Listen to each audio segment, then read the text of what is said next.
Emas ialah duit dalam bentuk yang berbeza. Siapa yang ada emas, dia sebenarnya ada duit. Tapi bukanlah dengan emas ni boleh kita buat belanja harian. Tak adanya kita pergi kedai mamak, bawa 1 gram ni nak beli roti canai. Dalam kewangan moden, suka tak suka kita menggunakan ringgit Malaysia, iaitu duit kertas sebagai medium pertukaran. Gaji masuk kita dapat dalam bentuk ringgit. Bayar bil dalam bentuk ringgit. Dan membeli barang keperluan pun menggunakan ringgit. Jadi, apa fungsi emas ni? Kenapa simpan emas setiap bulan? Salah satu fungsi utama ialah sebagai penyimpan nilai. Duit diperlukan untuk digunakan dalam masa terdekat, untuk jangka pendek. Tapi, untuk jangka masa panjang, risiko duit nilainya makin susut akibat inflasi.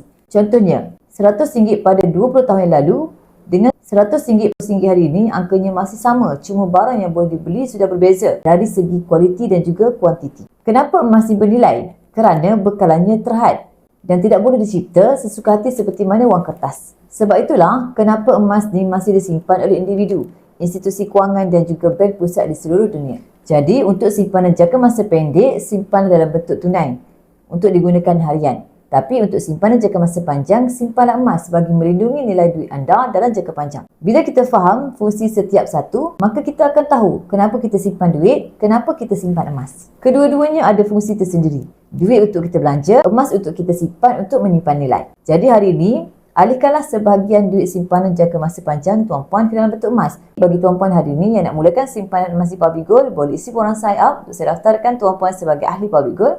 Kemudian saya akan guide tuan-puan dalam cara dan langkah-langkah simpanan emas yang terbaik untuk tuan-puan.